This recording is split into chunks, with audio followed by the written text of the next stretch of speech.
Bonsoir. Je ne vais pas commenter l'actualité.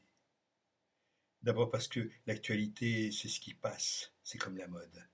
C'est ce qui se démode.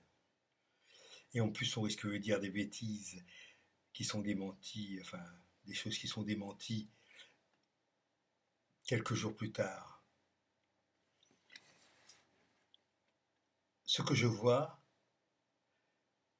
c'est des choses qui sont contraires à une stratégie, à une tactique efficace. Je ne dis pas que je dis pas que j'ai la panacée, hein. Tout d'abord,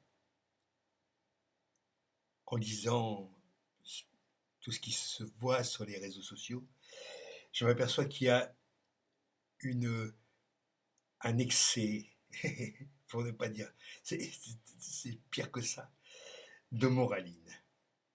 La moraline, inspirée de Nietzsche, c'est cette espèce de, moi je vais dire, c'est une sorte de confiture de morale. On réagit tout de suite, quoi, avec ses tripes. En même temps, parce qu'il faut faire ça, il faut dire ah c'est pas bien, ah oui, ah non, ah la pauvre cathédrale Notre-Dame, ah etc. Enfin toutes ces choses quoi. La moraline, la morale comme ça, au, au, au petit au petit bonheur la chance. Allez, c'est pas bien, c'est oh, c'est beau, c'est bien, c'est chouette, c'est moche, c'est dégueulasse. Ben, non, il faut réfléchir un peu et faire preuve, parce qu'il y a la morale. La morale et la moralité, c'est pas pareil. La morale, d'abord, une morale, c'est quelque chose qu'on a construit tout au long de sa vie, en principe, avec ses maîtres, ses parents, ses curetons, s'il y en a eu. Enfin, on s'est construit une morale, plus ou moins, hein. Même un enfant de 7 ans, il s'est construit une morale déjà, à l'âge dit de raison. Bon, maintenant, l'âge de raison, on va le pousser un petit peu plus loin, vers 52 ans, hein. Bon, je plaisante, pas tant que ça. Enfin bref, voilà. La morale, ça se construit au jour le jour, comme le bonheur, comme l'amour. C'est pas des choses qui sont comme ça qu'on peut balancer euh, n'importe comment. La morale. Et il y a une réflexion sur la morale, ça s'appelle l'éthique, que l'on confond souvent. L'éthique, c'est la réflexion sur la morale. Comme l'esthétique, c'est la l'esthétique, c'est la réflexion sur l'art. D'accord? Donc, il ne faut pas confondre tout ça. Donc, trop de moraline. Ensuite, une personnalisation à outrance des problèmes politiques. En ce moment, à la France insoumise, c'est n'importe quoi, quoi. Mélenchon est voué aux gémonies, euh, celle qui vient de démissionner à l'instant, là, il y a peu de temps, on ne sait pas si c'est une sainte ou si c'est une martyre. Tout ça, qu'est-ce que ça donne? La personnalisation. Ça fait oublier les idées. C'est les idées qui sont importantes et les actes. Mais à la limite, les gens ne sont que des vecteurs. Ce sont des outils. Nous portons tous plus ou moins des idées, avec plus ou moins de bonheur, avec plus ou moins de cohérence. Ce sont les idées que nous portons qui sont importantes. Les gens, on n'est pas important. Enfin, il faut s'effacer derrière les idées. Comme il m'arrive parfois de m'effacer derrière le texte et derrière la littérature. C'est pas moi qui suis important, putain. C'est le texte. Quand je lis Verlaine ou Rimbaud, c'est pas moi qui suis important. Moi, je suis qu'un outil. C'est Verlaine ou Rimbaud, enfin pas eux, leurs textes, ce qu'ils ont produit, parce que eux aussi c'était des pauvres cons dans certains moments. Verlaine et Rimbaud aussi. Mais le texte, le texte, il tient debout, lui.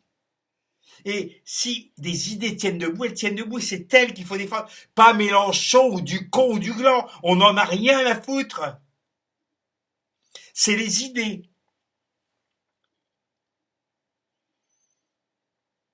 Alors, il faudrait aussi euh, essayer de réfléchir quand on peut à des modélisations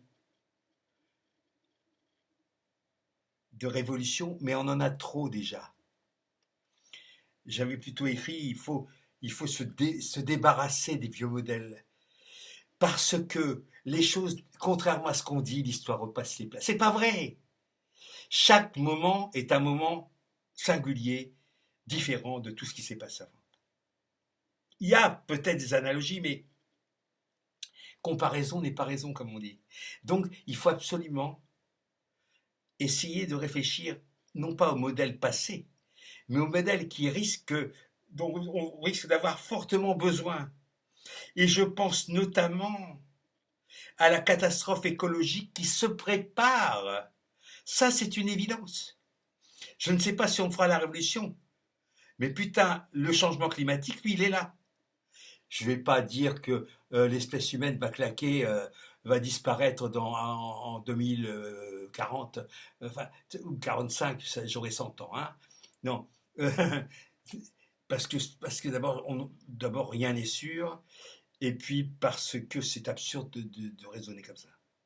En revanche, réfléchir d'ores et déjà à ce qu'on peut faire, étant bien entendu que on est des poussières, hein. On est des poussières qui consommons chaque jour une masse énorme de déchets qu'on retrouve n'importe où, n'importe comment, dans les océans, enfin, dans les rivières. Ça devient vraiment préoccupant, très préoccupant. Quand quelqu'un dit oh les abeilles, on en a rien à foutre, on va mettre des drones. Oui, du con, tu vas mettre des drones dans ton cul, abruti. Enfin, va mettre des drones pour remplacer les abeilles, mon fait cingler. Faut être complètement cinglé. Ça n'est pas sérieux. Ce n'est pas sérieux. Bien sûr qu'ils vont le faire, ils ont la technologie pour ça. Et alors? Ça va nous mener où? À encore plus d'inhumanité, encore plus de séparation avec la nature, parce qu'on ne sait pas comment une pollinisation au drone ça peut fonctionner. On ne sait pas. On ne sait pas quels sont les effets secondaires. On oublie toujours les effets secondaires, des effets indésirables. Quand les Chinois s'en prennent aux oiseaux pour pas qu'ils bouffent, on est très emmerdé parce que quand il n'y a plus d'oiseaux, il n'y a plus d'insectes non plus. Et donc il n'y a plus de pollen. Et on se retrouve dans la situation où nous sommes maintenant. Sauf que les Chinois ont compris assez vite qu'ils faisaient des conneries. Donc ils ont arrêté. Je dépasse, faut pas que je dépasse trop parce qu'après c'est long.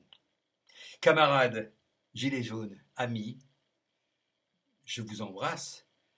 Euh, essayez de ne pas faire trop de moraline.